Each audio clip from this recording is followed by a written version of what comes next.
Hi, welcome back to Reading Queen. Today, I'm going to be reading the next chapter of Animorphs, The Invasion. I just wanted to say Happy Valentine's Day, even though it probably is not Valentine's Day when you're watching this, but it is right now, so Happy Valentine's Day. Let's get started. Chapter 6. I don't know what came over me right then. I had been so afraid, so terrified, but it was like something just snapped in my head. I couldn't just hide and watch. I couldn't. You filthy. I jumped to my feet. I snatched up a piece of rust iron pipe from the ground and started to climb over that wall. I guess I just went crazy or something. It had to be craziness, because there was no way that I alone, armed with a piece of pipe, was going to accomplish anything. No! The Andalite's cry, silent cry, made me hesitate. I felt Marco's hands grabbing at my shirt and pulling me back. Tobias and Marco held me down. Rachel put her hand over my mouth. I was trying to scream or curse or something. Shut up, you idiot, Marco hissed. You're just going to get us all killed. Jake, don't. Cassie put her hand on my cheek. He doesn't want you to die for him. Don't you realize he's dying for us? I shoved Marco and Tobias away angrily, but I was in control of myself again. I peeked over the wall again. The Andalite prince was helpless in the grasp of Visser 3. I saw him, held high in the air. I saw Visser 3 open his mouth, monstrous, gaping jaws. I saw the Andalite fall into that open mouth. The mouth closed. The teeth ripped the Andalite apart. And the Andalite prince Elfingor Cyrenial Shamtel died. At the very end, he cried out. His cry of despair was in our heads. His cry was His cry will always be in our heads. The Hork-Bajor controllers began making a huffing sound like "wah wah wah." Maybe they were laughing or applauding. The Taxon controllers rushed forward and crowded around Visser 3. They seemed to be stretching up toward him. And then I saw why. A piece of the Andalite fell from the Visser's jaws, and the nearest Taxon greedily gobbled it up. Tobias turned away and covered his face with his hands. Cassie had tears streaming from her eyes. So did I. I heard a sound that was strange, because it was so normal. It was laughter, human laughter. The humans, the human controllers, because that's what they were laughing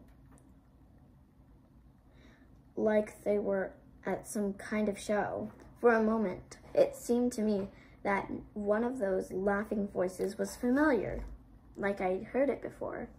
But then the sound was swallowed up in the huff of the Hork-Bajor. Visser 3 morphed out of his monstrous form and slowly regained his Andalite body. Ah, I heard him think. Nothing like a good Antarian bog morph for taking a bite out of your enemies. Again, the human controllers laughed, and the Hork-Bajor controllers huffed. And I heard a familiar human laugh I could not quite place. Marco started throwing up.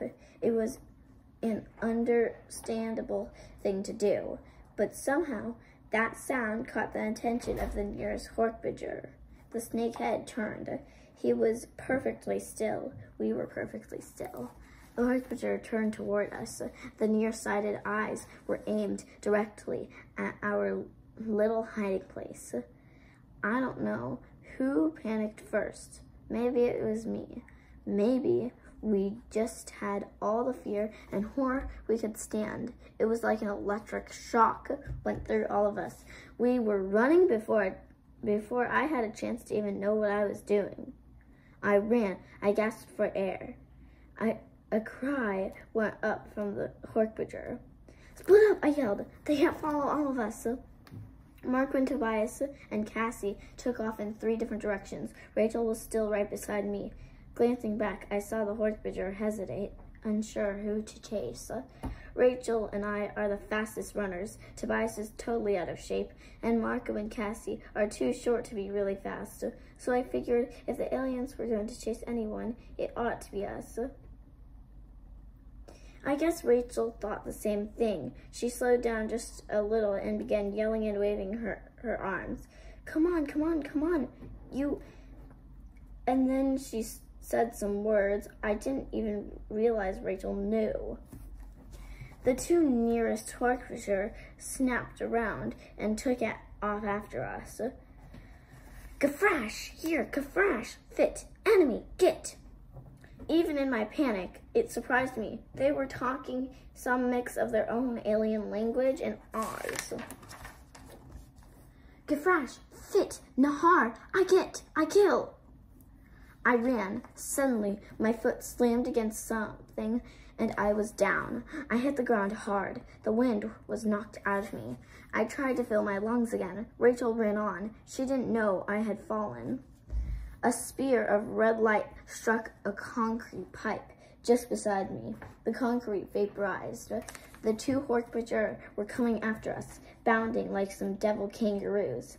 I was up and running. Rachel must have realized I wasn't with her anymore. She stopped and started to come back toward me. Don't be an idiot, I yelled. Run! She hesitated just a second, but she knew she couldn't do anything more for me. She ran. I saw a dark hole ahead and raced toward it, a doorway. Inside it was as black as a grave. It was one of the buildings that had almost been completed. Just bare concrete walls and scattered junk. But I knew I had been in here before. Marco and I had walked all through it. There were hallways and little side rooms. It was like a maze. Marco, Rachel, had they gotten away? And what about Cassie and Tobias? I tried to get my brain to concentrate as I scurried across the first big room. There was a corridor somewhere. I groped in the dark and found a wall. I heard the sound of claw-like feet, huge, tearing, rending claw feet, scraping over the bare concrete. A bottle went skittering across the floor. The horse pitcher was close, and in the total darkness of my superior human vision wasn't much use. But I knew my way around the empty building. At least I would have known my way around if my brain had been working. I felt my hand go into emptiness, a doorway. Yes, it led down a hallway. I went through just as the light came on behind me. Someone had brought a flashlight. If nud to tell, fallait n'ayat fit, whatever order.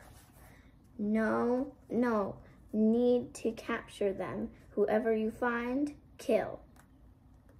The first voice had been a horse pitcher. The second voice was human.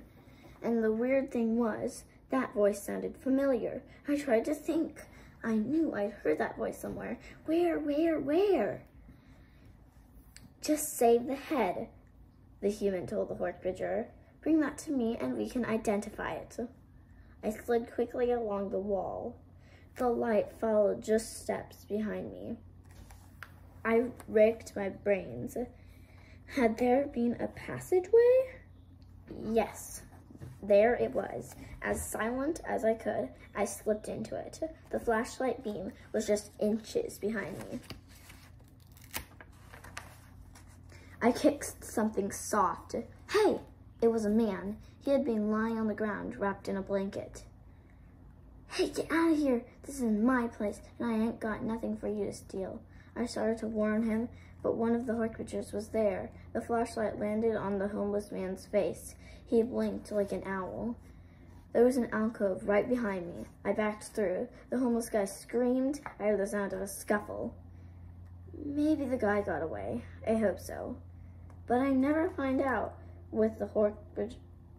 I never found out, because with the Hork-Bajir distracted, I ran. I ran and ran and ran. And as I ran, I really hoped it was all just a dream.